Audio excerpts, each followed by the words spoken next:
கள்ளக்குறிச்சி இளங்கோவடிகள் பேரவை துவக்கப்பட இருக்கிறது.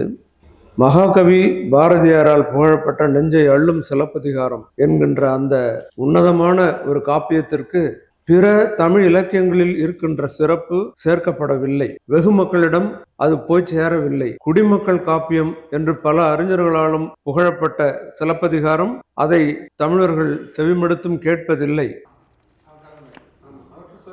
தமிழ் காப்பியத்தில் இல்லாத ஒரு சிறப்பு சிலப்பதிகாரத்தில் 3 முக்கியமான கருத்துக்கள் அதில் இருக்கின்றன. உரைசால் பத்தினியை உயர்ந்தோர் ஏத்தலும், அரசியல் பிழைத்தோர்க்கு அறம் கூற்றாவதும், ஊழ்வினை உறுத்து வந்து ஊட்டும் என்பதும் என்ற உயரிய கொள்கையை படைத்தது சிலப்பதிகாரம்.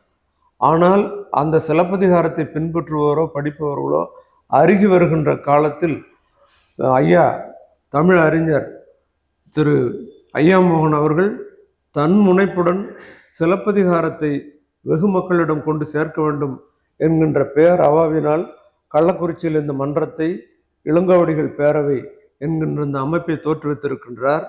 அவர் அவையின் துவக்கத்தை பற்றிய நோக்க உரையாக இப்பொழுது வழங்க இருக்கின்றார்கள். அதை நாம் செவிமடுப்போம். செந்தமிழே குறி, திருக்குறளே நெறி என்று வாழ்வதுதான் தமிழுடைய தலையாய முறை. தமிழகத்திலே இன்றைக்கு துன்ப கதைகளும் பழங்கதைகளும் காப்பியங்களாக வைத்து பேசப்பட்டு வருகிறது. அந்த வகையில் 5 பெருங்காப்பியங்கள் என்று சொல்லக்கூடிய சீவக சிந்தாமணி, சிலப்பதிகாரம், வளையாபதி, குண்டலகேசி என்று சொல்லக்கூடிய 5 காப்பியங்கள் இருக்கின்றது. 5 காப்பியங்களிலே தமிழுக்குண்டான ஒரே காப்பியம் சிலப்பதிகாரம் தான். அந்த சிலப்பதிகாரத்திற்கு தமிழ் காப்பியம், கலை காப்பியம், தலைக்காப்பியம், முத்தமிழ் காப்பியம் என்று பெயர் இருக்கிறது. முத்தமிழ் காப்பியம் என்று சொல்லக்கூடிய இந்த சிலப்பதிகாரத்தை இயற்றியவர் சேரராதன் என்னும் சேரமன்னுடைய மகன் இளையவர் இளங்கோவடிகளால் எழுத பெற்றது. ஒரு மன்னர் குடியில் பிறந்து ஒரு புரட்சியை அவர் செய்திருக்கிறார். எப்படி?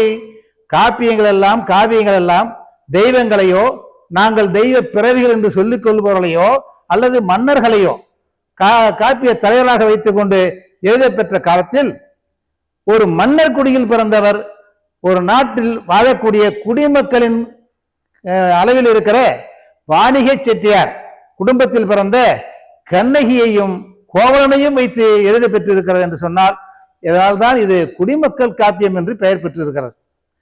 அதே பொழுது ஒரு சேர நாட்டு மன்னனுடைய மகனாக இருந்தாலும் கூட அன்றைய காலகட்டத்திலே பாண்டியன் சோழனை போரிட்டு வெல்வது, சோழன் சேரனை போரிட்டு வெல்வது, சேரன் பாண்டியனை போரிட்டு வெல்வது என்ற நிலை இருந்தாலும் கூட இந்த காப்பியத்தில் அதை காண்பிக்கவே இல்லை.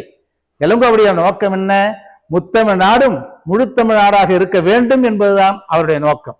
எனவேதான் எந்த மன்னரும் ஒருவர் போரிட்டு ஒருவர் வீழ்த்தி ஒருவர் வாழ்த்தி வாழ்ந்ததாக செய்தியே இல்லை.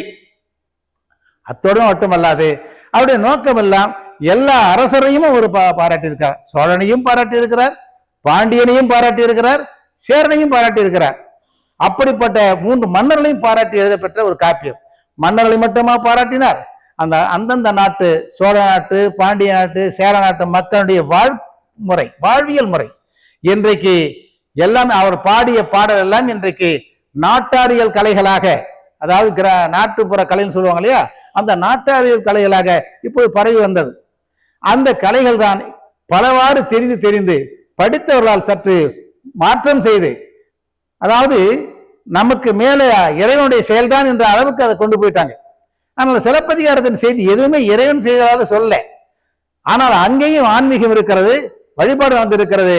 அந்த மக்கள் எதை வழிபாடு செய்திருக்கிறார்கள் என்று சொன்னால் அந்தந்த நிலத்து தலைவர்களை, முருகன் என்று சொல்லக்கூடிய மலைவாழ் மக்களை தலைவன், திருமால் என்று சொல்லக்கூடிய முல்லை நிலத்து மக்கள் தலைவன், இந்திரன் என்று சொல்லக்கூடிய மருதநிலத்து மக்கள் தலைவன், வருணன் என்று சொல்லக்கூடிய நெய்தனத்து மக்கள் தலைவன், கொற்றை என்று சொல்லக்கூடிய பாளைய மக்களுடைய தலைவி, இவர்களைத்தான் அவர் வழிபாடு செய்து கொண்டிருக்கிறார். ஏன்னா அவர்கள் வாழ்ந்தவர்கள், அந்தந்த நிலத்து மக்களுக்கு தலைவராக இருந்தவர்கள். இப்ப தெய்வம் என்று சொல்லுவார்கள்.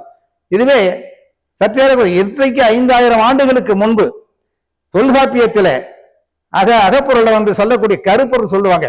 தெய்வம் உணாவே மாமரம் புட்பறை செய்தி யாழோடு தொகை என்று சொல்லக்கூடிய 14 கருப்பொருளை வைத்து